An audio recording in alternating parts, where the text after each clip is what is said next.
Pengalaman saya mengenai tanggung gugat perawat. Saya memiliki klinik sunat. Ya. Pada waktu itu saya mendapatkan pasien, seorang ibu membawa anaknya umur 3 tahun datang ke klinik kita. Sebelumnya pasien tersebut sudah membawa anaknya ya ke rumah sakit dan dokter mengatakan anaknya mengalami phimosis. Ya. Nah, jadi dibawalah ke klinik kita. Setelah kita periksa, benar saja anaknya mengalami phimosis. Nah, setelah itu kita diskusi bahwasannya anak tersebut memang harus segera disunat. Begitu juga anjuran dokter, karena jika tidak anak tersebut bisa mengalami infeksi saluran kemih. Nah, jadi setelah kita diskusikan, akhirnya kita sepakati anak tersebut disunat menggunakan metode klem. Dan kita arahkan ke dokter setelah diskusi mengenai penggunaan klem tersebut, pemasangan klem tersebut ya, dan proses hitan pun dilakukan hingga selesai, semuanya berjalan dengan aman. Setelah itu kita jelaskan sebagai perawat ya mengenai perawatan selama di rumah ya, bahwasanya alat tersebut terpasang selama 4 hari dan harus dilakukan perawatannya.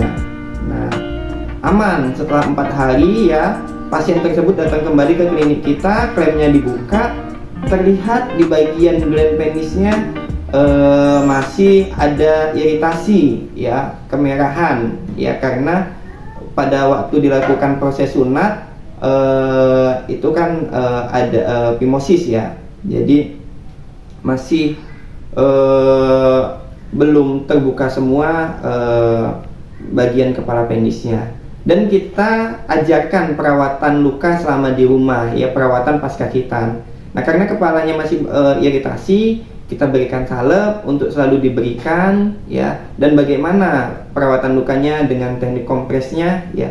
Nah, ibu mengatakan sudah mengerti. Setelah 3 hari ya, pasien komplain ke kita, kenapa di gland penis si anak ataupun kepala penis si anak ada nanahnya ya. Kita coba tenangkan si ibu dan kita minta foto dari kepala penis anak tersebut, alat kelamin anak tersebut. Nah, ternyata itu adalah jaringan fibrin. Kita jelaskan bahwasanya ibu ini jaringan fibrin karena perawatan lukanya tidak bersih. Kita sampaikan, tapi ibunya tidak mau terima.